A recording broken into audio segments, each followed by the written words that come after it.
Boa noite, Johnny. Me chamo Edivaldo. Moro num sítio chamado Riacho das Pedras, bem no fundão do sertão de Pernambuco. Tenho 47 anos, e se tu olhar pra mim, talvez diga que eu sou só mais um matuto com calo na mão e terra na unha. Mas não é por isso que meus olhos deixaram de enxergar o que viram, e nunca mais esqueceram. A gente que vive na roça aprende cedo a respeitar o silêncio da madrugada, porque nesse horário não é só bicho que ronda. O mundo desacelera, os sons mudam, e às vezes, parece que a própria noite respira. E foi nesse silêncio que comecei a notar uma coisa estranha. Um hábito, um ritual, um vizinho. Aqui no sítio, todo mundo conhece todo mundo. São poucos quilômetros de estrada batida, casa separada por cerca de arame farpado e, no meio do mato, a gente escuta até cochicho. Meu vizinho, o seu Agenor, sempre foi um homem fechado. Viúvo, calado, com os olhos fundos, como se o sol já tivesse cansado de tentar entrar neles. Morava a uns 400 metros da minha casa, numa casa de barro velha, com telha quebrada e um cheiro estranho de terra molhada, mesmo quando o céu estava limpo.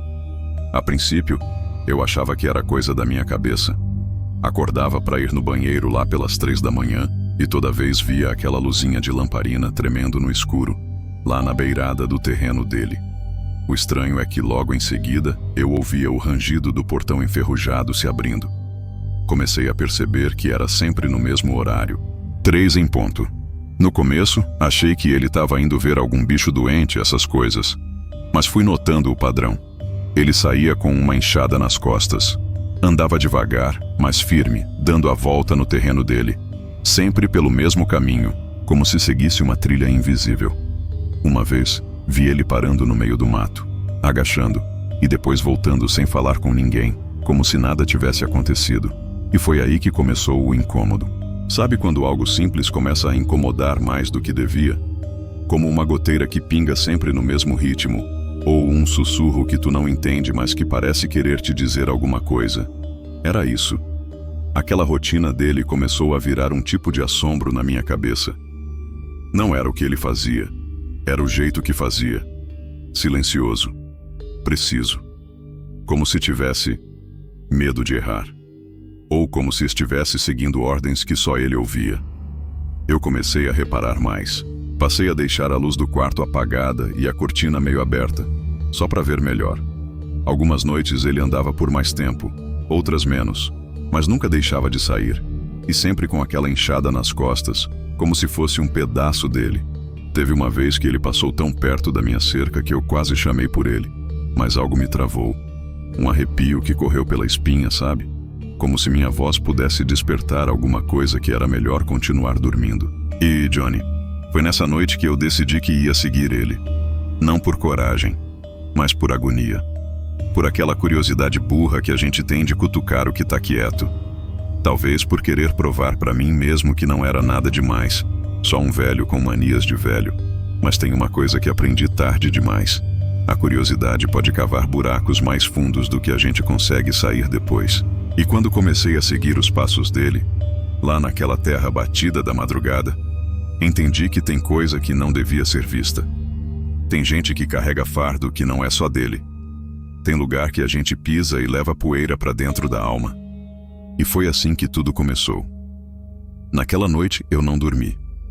Fiquei sentado na beirada da cama, com o ouvido atento e a mão suando frio, mesmo sem vento. Quando o relógio bateu 02 e eu 57, eu já estava de pé. Me vesti devagar, calcei a bota sem fazer barulho e abri a porta da cozinha só o suficiente para espiar. A lua estava cheia, amarelada, e iluminava o terreiro como se fosse dia sujo.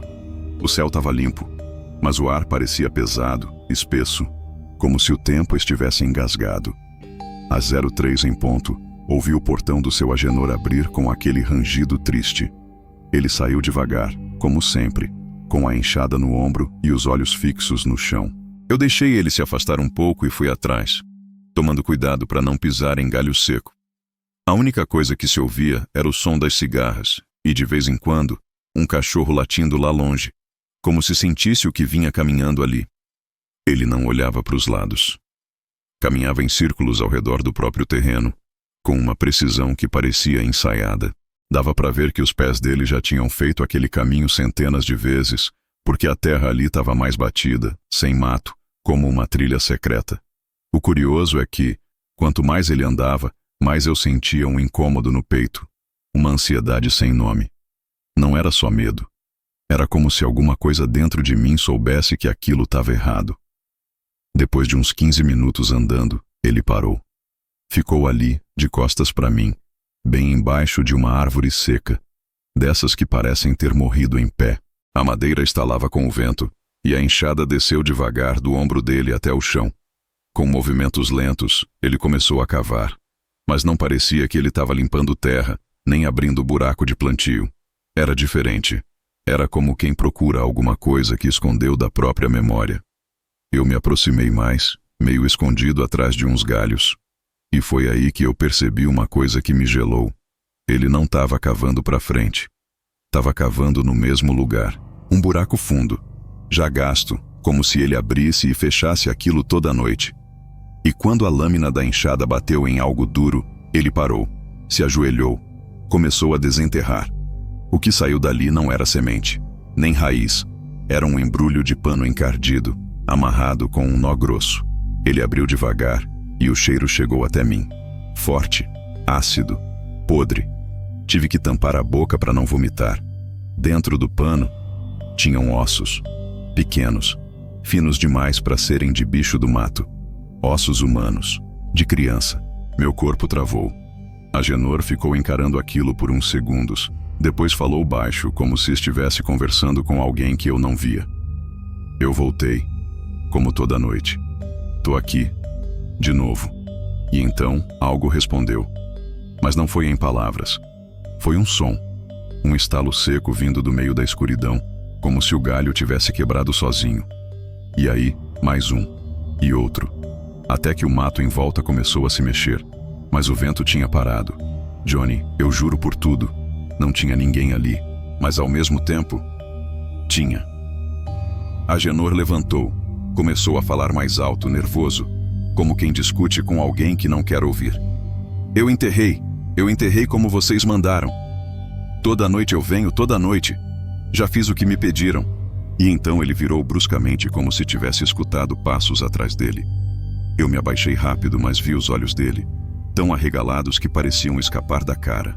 Ele não me viu, mas viu algo. E correu.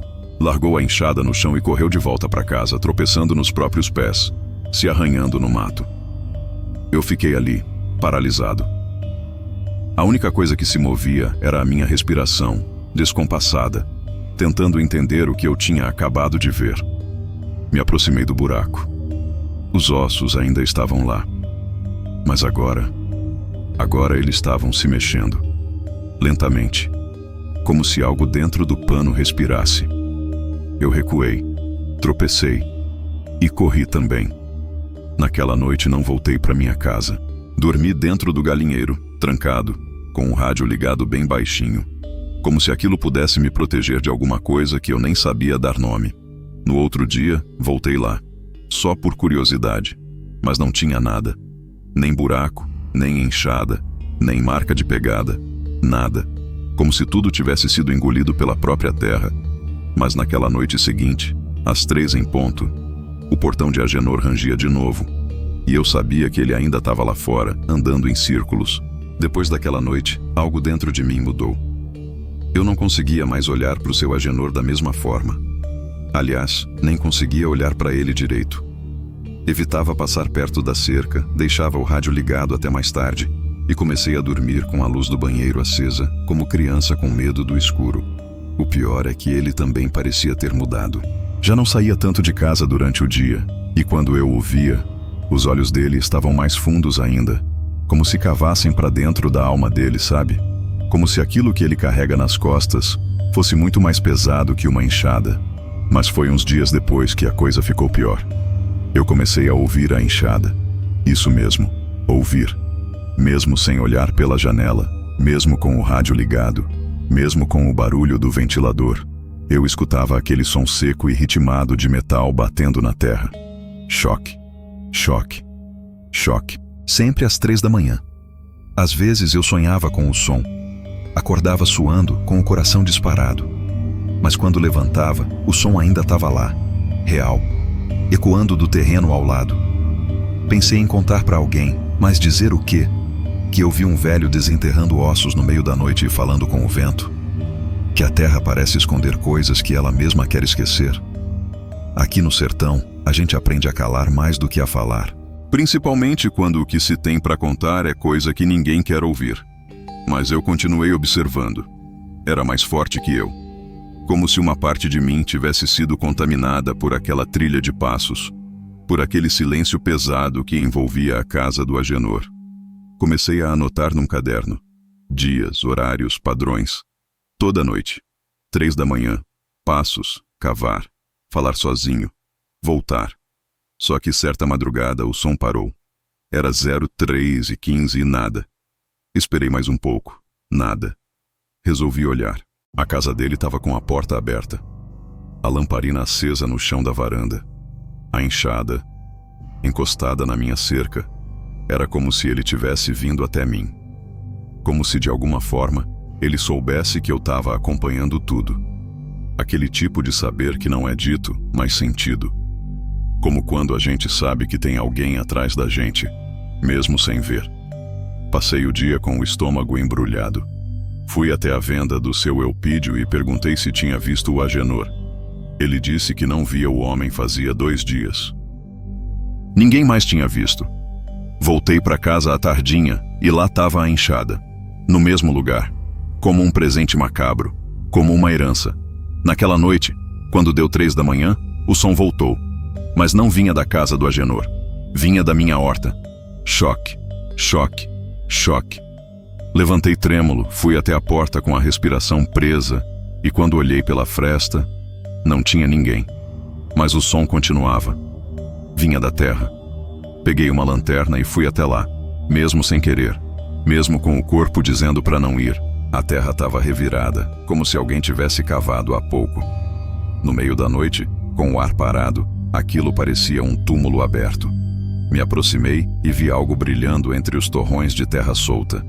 Era o pano, aquele mesmo pano encardido, amarrado com o mesmo nó, tremendo como se pulsasse. Não toquei. Corri. Me tranquei dentro de casa e deixei o rádio alto a noite toda. Desde então, o som aparece de tempos em tempos, em lugares diferentes do meu terreno, no galinheiro, no quintal, debaixo da janela do quarto. Às vezes parece até dentro da parede. O Agenor nunca mais foi visto. A polícia veio, revirou a casa dele, mas não encontrou nada. Disseram que era coisa de velho que se perde no mato. Mas o mato aqui entrega, a terra entrega, o silêncio entrega. E o silêncio dele continua cavando. Comecei a evitar dormir. Me olho no espelho e percebo meus olhos ficando fundos como os dele. Tô começando a andar pela casa no escuro. Tô começando a sair no mesmo horário. E às vezes, sem querer, percebo a mão coçando por uma enxada. Johnny, eu não sei se isso é maldição, se é loucura, ou se é a terra que cobra o que foi plantado nela. Mas uma coisa eu te digo com o pouco de sanidade que ainda tenho. Se algum dia você ouvir um som vindo da terra, principalmente no silêncio da madrugada, não escute. Não siga. E pelo amor que você tiver na alma, não cave. Porque tem coisa que, quando a gente vê, não desver mais. E tem silêncio que não é só falta de som, é presença. E ele tá aqui agora.